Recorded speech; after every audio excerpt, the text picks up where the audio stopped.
think it's an easy way to whack money off and no one will notice. But I think it's really disappointing. So I hope that next year we really get a grip on that and we actually move to one single way of working so that everybody in our city is the same. It was the promise years ago and it's not been fulfilled. Might have to bring it So in-house.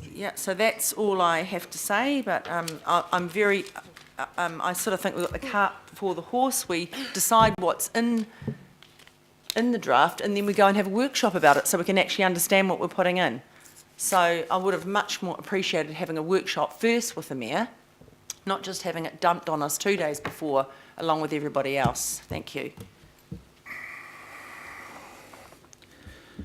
Many of us, just make a comment, many of us are not necessarily happy with the way the legislation was drafted. That the mayoral office has a lot more influence and is unique in New Zealand local government, but that's the these are the cards we've been dealt with. Yeah, but he could do it differently if he wanted to. Well, I was actually agreeing with you, Councillor Cooper, but anyway, moving on. Councillor Hills. Don't blame the legislation. Through you, Chair.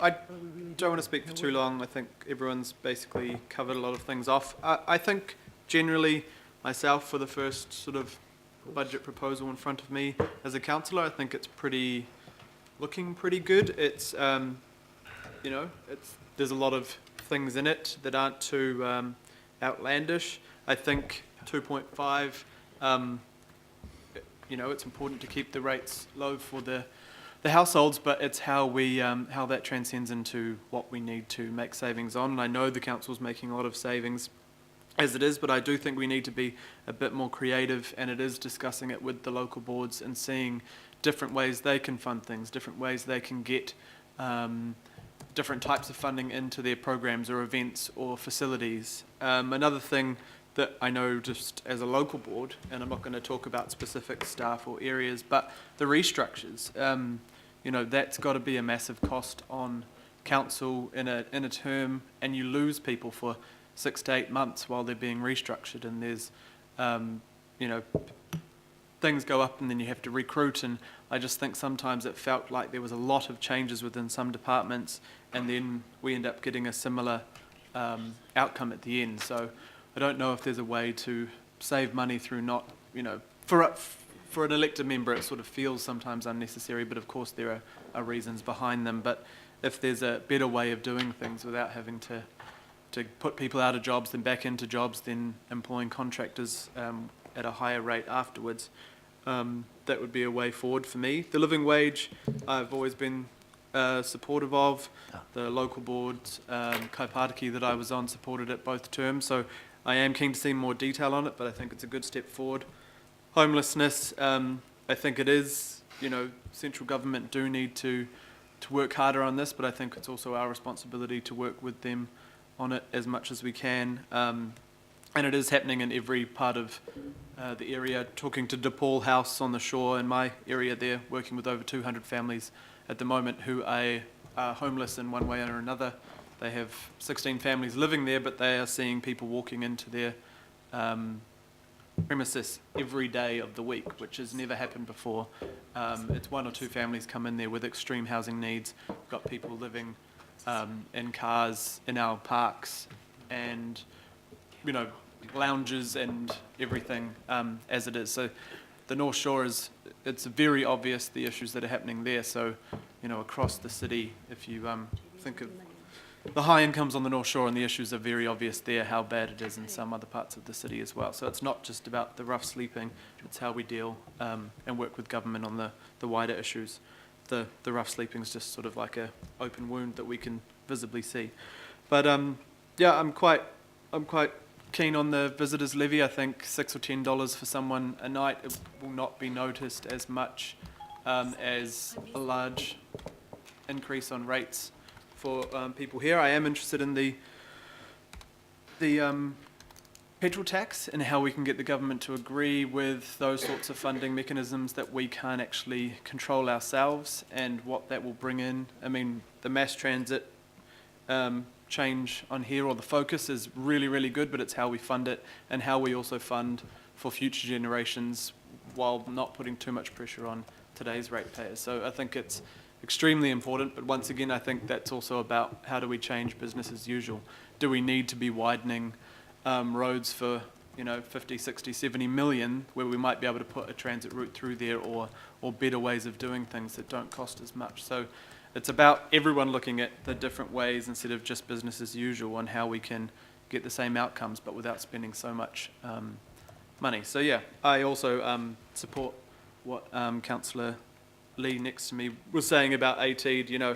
We need to be shore up what we want the CCOs to do and then try our best not to rip them apart on every issue and not actually celebrate the good that is coming, because people do have a negative view of council, as we know, a negative view of the CCOs, but a lot of the time that is our own fault as elected members for putting it out there, or not putting, or council comms not putting out the positive enough, or we do need to be focused, and I feel pretty confident that the 21 of us are working together pretty well so far, and I'm enjoying hearing everyone's opinions. But I think it's our responsibility, not just the CCOs or the CEO, to bear the cost of that. So thank you.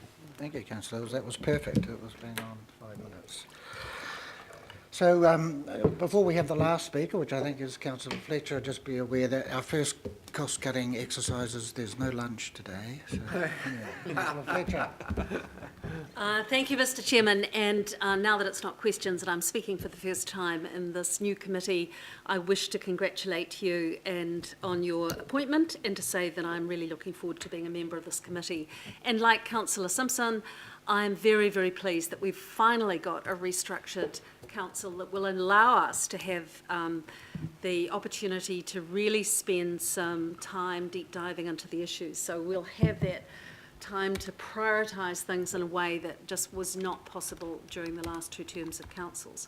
I'm also very pleased to hear that councillors are waking up to the fact that we can actually drive our CCOs if we are determined to take the time to establish what the policies are that we want them to deliver, because they are just the delivery agents for council. So to kick-start on this, I think given the Mayor's only been in the position for, virtually a month, it's not a bad first attempt. It's a big-hearted view of what an Auckland might be. And it's probably where I would have liked this council to have been back in 2010.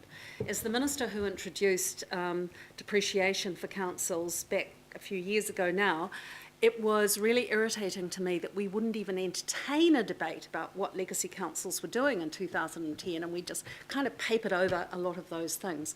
The reason that I was so passionate about it is that I genuinely believe in sustainability. As part of sustainability, though, there has to be economic sustainability. So it's quite good we've got someone like Councillor Newman here who was going to constantly remind us about it's not just about getting to the line in terms of the capex, it's about what we are going to do in an operational sense for moving forward. But that is where I kind of come to a little bit of criticism about this first attempt by Mayor Phil Goff. And that is, I've touched on with the questions already, we know that 17% approval rating from the general public, and the first thing up here is about what we can do in terms of getting the public having a little bit more confidence in this council. Where is the one area that we've actually got 90% plus approval rating? It is in the area of parks. It is totally in the area of parks, and this is totally silent on it. If we are to talk about a sustainable Auckland, if we are to talk about a pest-free Auckland, if we are to talk about a weed-free Auckland, all of those things that contribute to making it such a special environment for us all to have the privilege of living in, don't you think we might want to prioritise talking about that just for a little while? And I think the second thing that I would say as a criticism is, where is their commentary here on further optimisation of non-core assets? Because if you're really going to be serious, and Councillor Lee and I have had the privilege of sitting on the board of Auckland Transport, and yes, we've had the privilege of being beaten up by you all from time to time on whatever query you had about Auckland Transport, but we both knew, because we had the privilege of being there, the huge challenges that were coming our way in terms of transport investment. And there are more and more and more. and there's no papering over the cracks. So that's why I was quite happy to support the interim transport levy, because I knew that it was just a start. And I'm actually one of those who think that the mayor's on the money in terms of the petrol tax, because it's probably going to be easier to administer. Whether or not we get that through to the government, goodness only knows. But they are wanting to see our skin in the game. We've applied that to other things, but we have to show that we are prepared to make some sacrifices of non-core things in order that we can do those things that are precious to people like me. I want to see the light rail. I genuinely want. It was meant to happen in 2007, and here we are in 2016, and we're still not talking about it. It was meant to go up Queen Street, it was meant to go down to Minion Road, and by God, I'd like to see it in my lifetime. But we're not going to see that unless we are prepared to actually entertain some of these unpalatables. And it's not a good thing, Mr. Goff, aka also known as Mr. Wood, sitting here today, to remain silent on these, because these are going to be the tools that we're going to need to look at if we're going to be in a situation that we can actually move forward on some of these big projects. Finally, I want to just comment on those who have actually said a little bit around the importance of actually doing a further deep dive into efficiencies. I'm not one of those who thinks that we need to bring in a whole lot of specialists and expensive contractors to assist us with the value for money proposition with CCOs. I think that we can actually spend a bit of time ourselves aligning what our policies are and actually looking at whether or not through letters of expectation we're doing that job well. And I'm not going to be an apologist for wanting to actually demand accountability from ATEED. ATEED have not performed to their letters of expectation. Yes, they've done some really good things. I'm not going to be, completely critical of them, but if I had my way, and maybe some of you might support me, I think the introduction of a visitor levy is a really good idea, but as I said in question time, that should be going to the regional parks. It should be going to the Manga Authority. Let's reduce some of that pressure on our LTP that we've got in there for the Manga Authority. It doesn't have to be going into a slush fund that can actually be spent more and more and more as the fund grows and grows and grows in terms of what ATEED may choose to do. Councillor Quack's just passed me some figures in terms of the commitments that through the Auckland plan that ATEED have, and that was growth in terms of GDP and exports.